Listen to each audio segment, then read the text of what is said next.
आज हम we farm second semester का जो सब्जेक्ट है बायोकेमिस्ट्री, उसका हम पहला चैप्टर डिस्कस करेंगे जो कि है बायोमोलिक्यूल्स। जो बायोमोलिक्यूल्स है वह सबसे पहले एक व्यक्ति ने, एक साइंटिस्ट ने नाम दिया था जिनका नाम है कार्ल नीलबर्ग, जो कि 1930 में दिया था इन्होंने। ठीक है। जो बायोमोलिक्यूल्स, जो बायोकेमिस्ट्री है, बायोकेमिस्ट्री होता है जो भी केमिकल प्रोसेसेस जो हमारी बॉडी में हो रही हैं वो बायोकेमिस्ट्री होती है, उसकी स्टडी को हम बायोकेमिस्ट्री कहते हैं। ठीक है। और वहीं अगर हम बात करें बायोमोलिक्यूल्स की, तो जितने भी ऑर्गेनिक मॉलिक्यूल्स जो कि हमारे लिविंग सेल में प्रेजेंट हैं, जैसे कि प्रोटीन हो गए, फैट्स हो गए, कार्बोहाइड्रेट्स हो गए, तो वह बायोमोलिक्यूल्स कहलाते हैं। तो अभी पहले मैं इसमें लिख देता हूँ।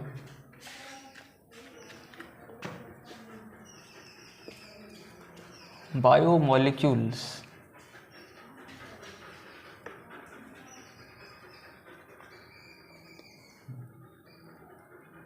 are the organic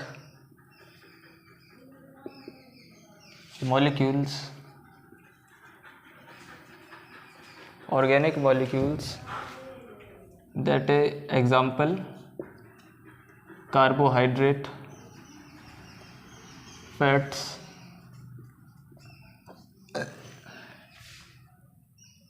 proteins, etc., which are present in living cell।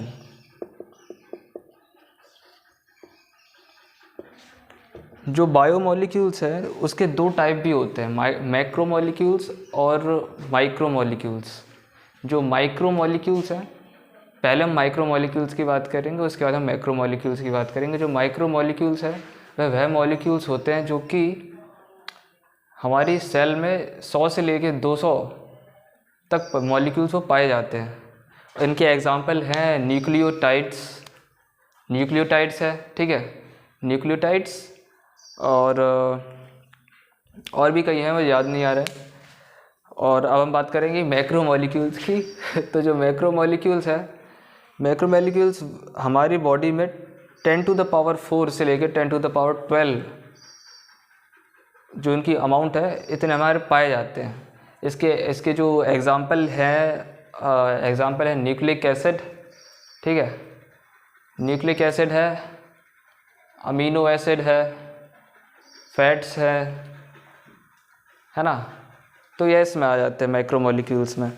Macromolecules के अलावा भी एक तीसरा टाइप है सुप्रामोलिक्यूल्स, जो कि मैक्रोमोलिक्यूल्स से कप और भी ज़्यादा पॉलीमराइज्ड होके वो बनता है। इसका एक एग्जांपल है क्रोमोसोम, जो क्रोमोसोम है वो न्यूक्लिक एसिड से बनता है। न्यूक्लिक एसिड एक मैक्रोमोलिक्यूल है। ठीक है, और जो क्रोमोसोम है वो सुप्रामोलिक्यूल है। अब हम बात करेंगे कार्बोहाइड्रेट्स की। जो कार्बोहाइड्रेट्स है ये इसका इस फॉर्मेट में होता है। इसका फॉर्मूला है CnH2O to the base n। ठीक है, और जो कार्बोहाइड्रेट्स है हमारी बॉडी में इसकी ज़रूरत रहती है क्योंकि हमें एनर्जी देता है। ठीक है, और कार्बोहाइड्रेट्स में ही हमारे ये ग्लूकोज वगैरह आते हैं, ग्लूकोज, फ्रक्टोज। ठीक है, अब हम बात करेंगे, देखता हूँ क्या बात करेंगे।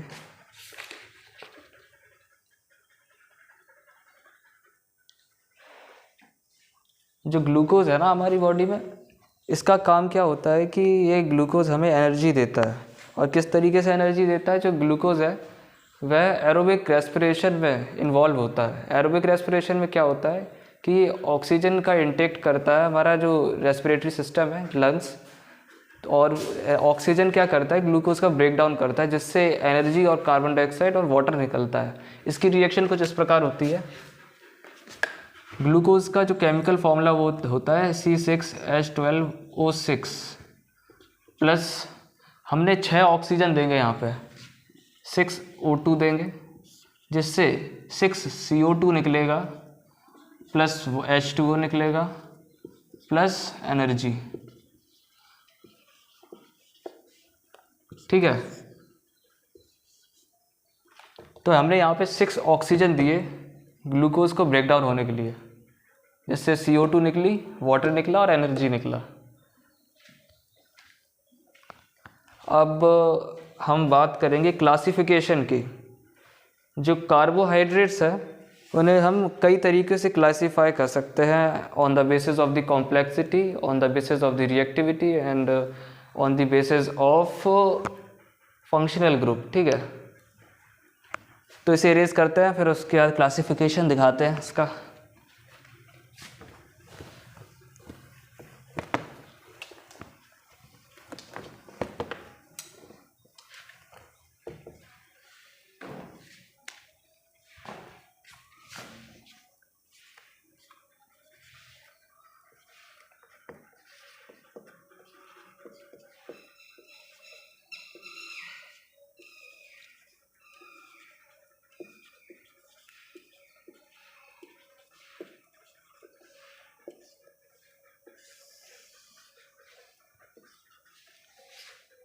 On the basis of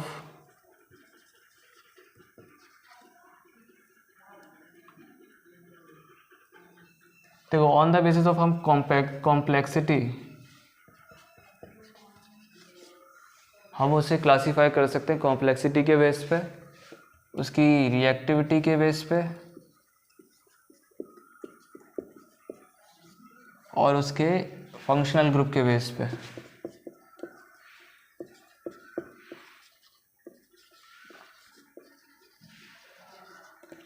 हम कॉम्प्लेक्सिटी के बेस पे इसे 3 तरीके से क्लासीफाई कर सकते हैं। पहला है हमारा मोनोसैकराइड्स, दूसरा है ओलिगोसैकराइड्स एंड तीसरा है पॉलीसैकराइड्स।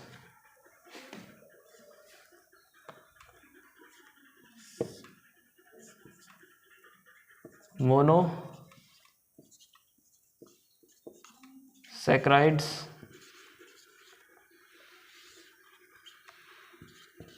ओलिगोसैकराइड्स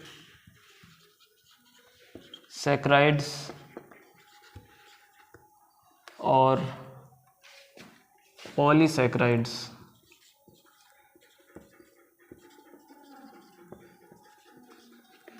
जो ओलिगोसैकराइड्स है इसे भी हम 2 तरीके से क्लासीफाई करते हैं। पहले मैं ये बता दें कि मोनोसैकराइड होता है कि उसके बाद हम दूसरी चीज़ें बताएंगे। जो मोनोसैकराइड्स है वो एक मोनोमर होता है, मतलब उसे हम हाइड्रोलिसिस पे वो और नहीं टूट सकता। ठीक है, इसके एग्जांपल मोनोसैकराइड्स के हैं। मोनोसैकराइड को हम सिंपल शुगर भी कहते हैं। जो मोनोसैकराइड है उसके एग्जांपल में ग्लूकोज आता है। क्या आता है? Glucose, fructose, galactose. अभी हम इसके स्ट्रक्चर भी बनवाएंगे। पहले हम ओलिगोसैकराइड्स पे आता है। जो ओलिगोसैकराइड्स है इसे जो ये है ना, ये हमारी बॉडी में जो इसकी जो चेन है वो 2 से 10 तक होती है। मतलब 2 से 10 मोनोसैकराइड यूनिट्स मिलकर बनाते हैं ओलिगोसैकराइड्स। ठीक है, जो ओलिगोसैकराइड्स है उसे हम 2 तरीके से क्लासीफाई कर सकते हैं।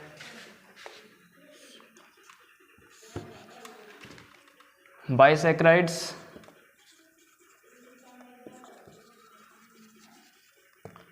और ट्राइसैकराइड्स। बाइसैकराइड्स वह सैकराइड्स है, वह ओलिगोसैकराइड्स है जो कि 2 मोनोसैकराइड यूनिट्स से बनते हैं। ठीक है, इसके एग्जांपल में हम सक्रोज आ सकता है, सक्रोज, लैक्टोज।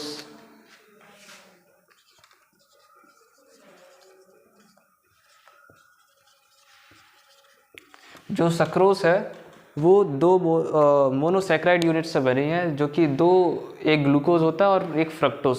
जब ग्लूकोज और फ्रक्टोज जब ये मिलते हैं तब एक H2O ये निकालते हैं अलग से, तब जाके सक्रोज बनता है। अगर हमें अभी सक्रोज को अगर हाइड्रोलिसिस करें सक्रोज का, तो 2 मोनोसैकराइड यूनिट्स निकलेंगी, ग्लूकोज एंड फ्रक्टोज, जिसमें H2O क्या होगी, निकलेगी।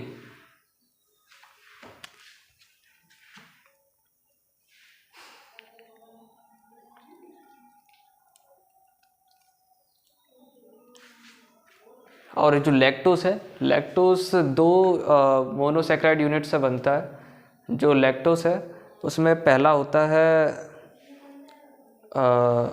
ग्लूकोज और दूसरा होता है गैलेक्टोस।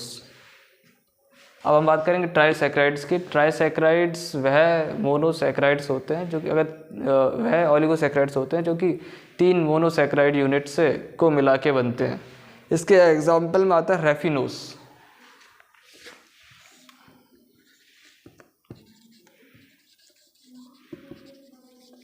जो रेफिनोस है वह 3 मोनोसैकराइड यूनिट से मिलके बनता है। जो एक होता है इसमें गैलेक्टोस, दूसरा होता है इसमें ग्लूकोज और तीसरा होता है इसमें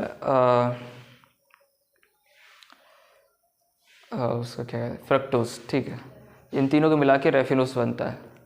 अगर हम बात करें पॉलीसैकराइड्स की, तो पॉलीसैकराइड्स 10 से ज़्यादा जो मोनोसैकराइड्स यूनिट है हो से मिलके कोई बने तो पॉलीसैकराइड्स होते हैं। एग्जाम्पल इसका amylose.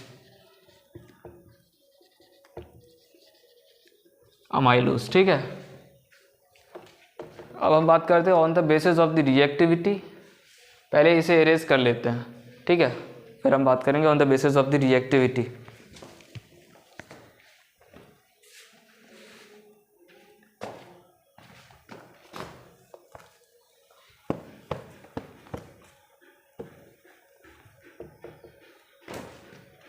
On the basis of the reactivity हम इसे क्लासीफाई कर देंगे दो टाइप से।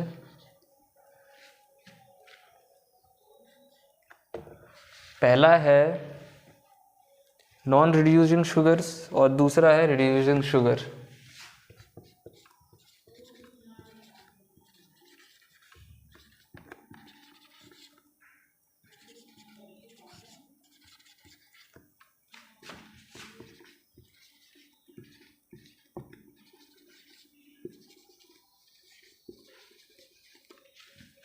नॉन रिड्यूसिंग शुगर्स वह शुगर्स होते हैं जो कि रिड्यूसिंग एजेंट से की प्रेजेंस में रिड्यूस नहीं हो रहे होते हैं, वह नॉन रिड्यूसिंग शुगर्स में आते हैं।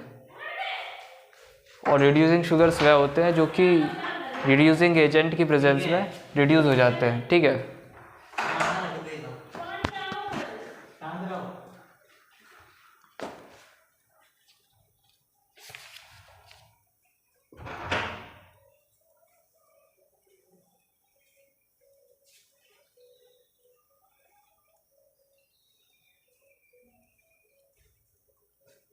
जो नॉन रिड्यूसिंग शुगर्स हैं ये रिड्यूस इसलिए नहीं होते क्योंकि इनके फ्री एल्डिहाइड और कीटोन ग्रुप्स फ्री नहीं होते। ठीक है, और रिड्यूसिंग शुगर्स रिड्यूस इसलिए हो जाते हैं ये क्योंकि इनके फ्री एल्डिहाइड और कीटोन ग्रुप्स होते हैं। रिड्यूस कौन करता है? फेलिंग्स और टॉलेंस रिएजेंट है जो कि पता लगाता है कि एल्डिहाइड को डिटेक्ट करने में मदद करता है। तो इसी के जो दो रिएजेंट हैं फेलिंग्स और टॉलेंस, वो इसमें रिड्यूस करने का काम करते हैं। लेकिन नॉन रिड्यूसिंग शुगर्स में ये ऐसा नहीं होता है।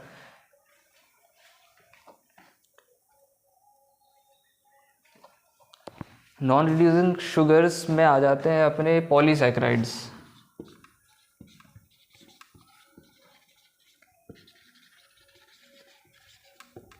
अमाइलोस एग्जाम्पल ले सकते हैं। और रिड्यूसिंग शुगर्स में आ जाते हैं मोनोसैकराइड्स।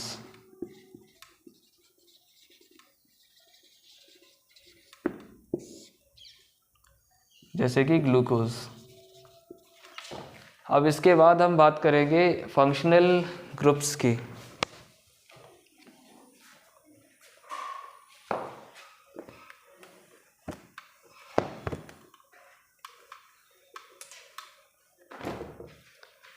जो फंक्शनल ग्रुप है इसे हम दो तरीके से बांट सकते हैं, एल्डोस और कीटोस। वह कार्बोहाइड्रेट जिसमें एल्डिहाइड फंक्शनल ग्रुप ऐड होता है वह एल्डोस में आता है, और कीटोस वह होते हैं जिसमें कीटोस फंक्शनल ग्रुप ऐड होता है कार्बोहाइड्रेट। ठीक है, तो एल्डोस का एग्जांपल में आ जाता है अपना ग्लूकोज, और कीटोस के में आ जाता है फ्रक्टोस।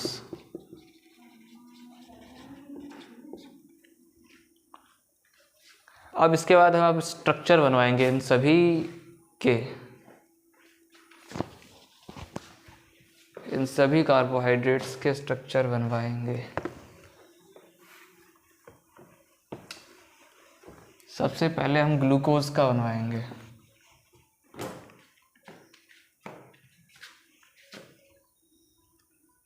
पहले तो इसका चेन वाला स्ट्रक्चर बनवाएंगे, ओपन साइक्लिक चेन।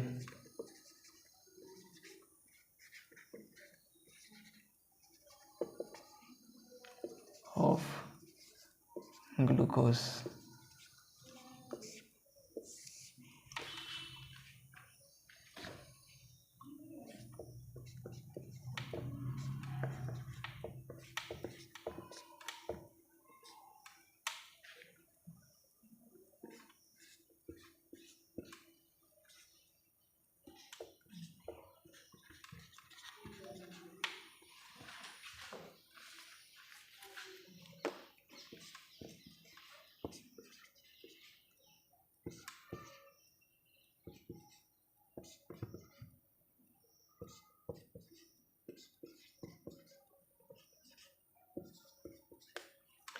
ये ग्लूकोज का ओपन साइक्लिक स्ट्रक्चर है, ठीक है।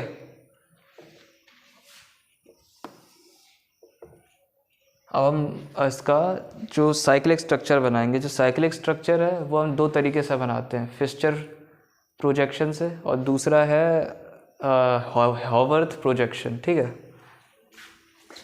Haworth projection.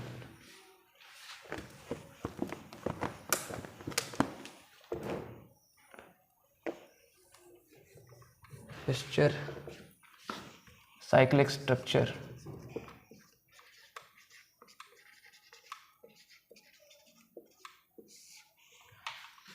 पहले तो फिस्चर प्रोजेक्शन से,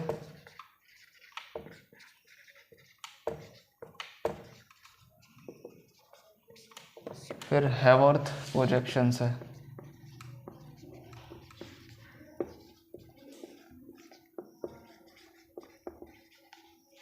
जो फिस्चर प्रोजेक्शन है वो चेन टाइप से ही बनता है, एकदम सीधी वर्टिकली बनाया जाता है। इसमें बना के दिखाता हूँ।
ये फिस्चर प्रोजेक्शन है, ठीक है। अब हम बनाएंगे हैवर्थ प्रोजेक्शन।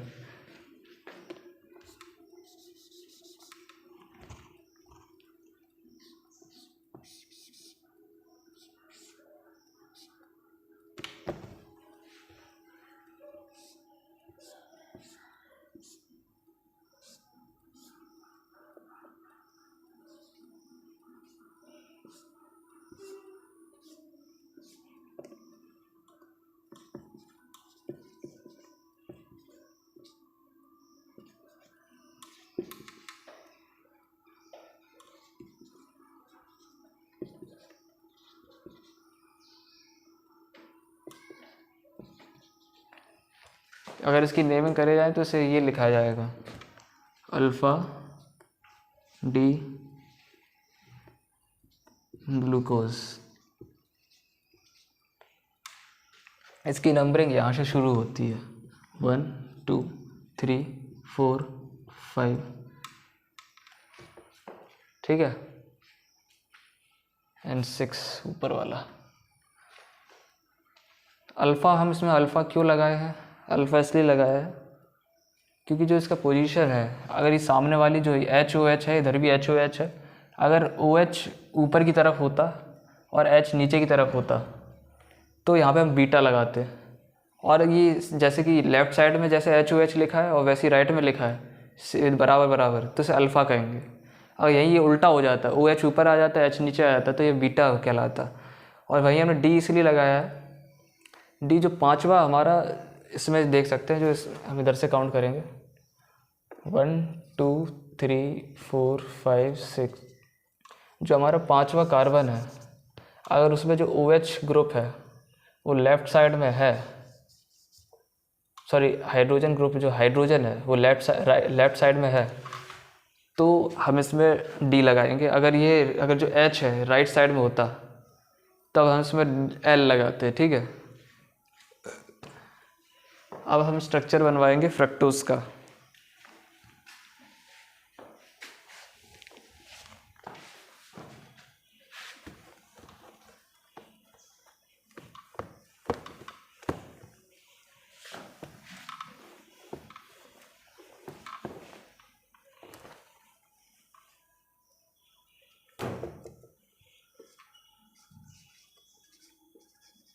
साइक्लिक स्ट्रक्चर ही बनवाएंगे।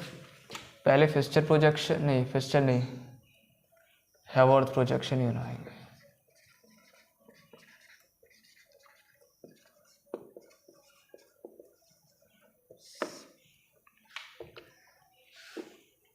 फ्रक्टोज का बनवा रहे हैं, तो जो फ्रक्टोज का कैसे बनवाएंगे साइक्लिक स्ट्रक्चर, ये कुछ पायरेन फॉर्म में होता है,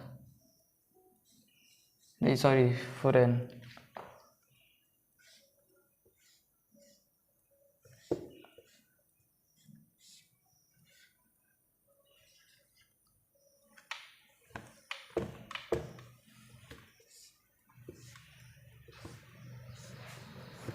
ऑक्सीजन बीच में आएगा, CH2OH नीचे रहेगा H, यहाँ पे आएगा CH2OH, नीचे आएगा OH, यहाँ पे आएगा H, यहाँ आएगा OH, यहाँ आएगा OH, यहाँ आएगा H। ये हमारा बन गया है फ्रक्टोज, अल्फ़ा डी फ्रक्टोज। अब हम बनाएंगे सक्रोज का डायग्राम।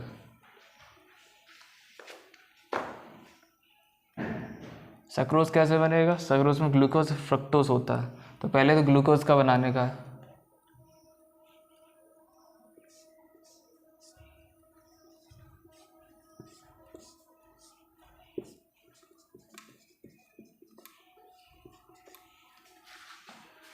छोटा लग रहा है।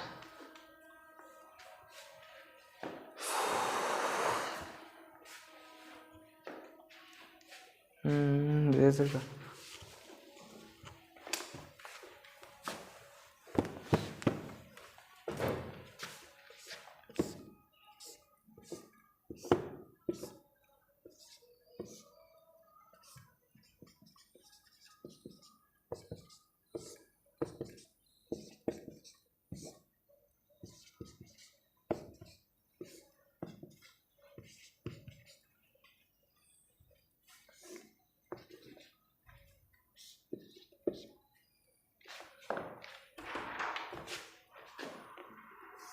अब हम इसे जोड़ देंगे फ्रक्टोज से।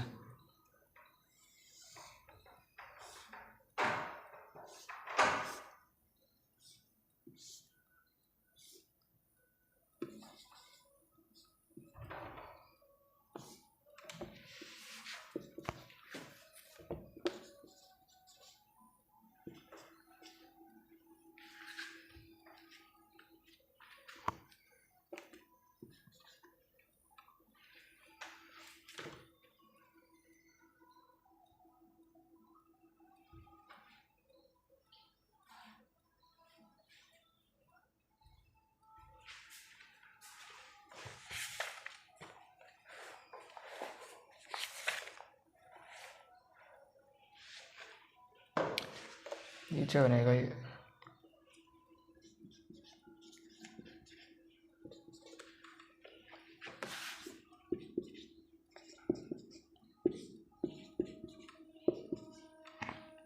ये सक्रोज का डायग्राम है, सॉरी हावर्थ प्रोजेक्शन स्ट्रक्चर है, ठीक है। तो आज के लिए इतना ही, अगली वीडियो में और भी स्ट्रक्चर्स बनाऊंगा, ठीक है। काटते नहीं।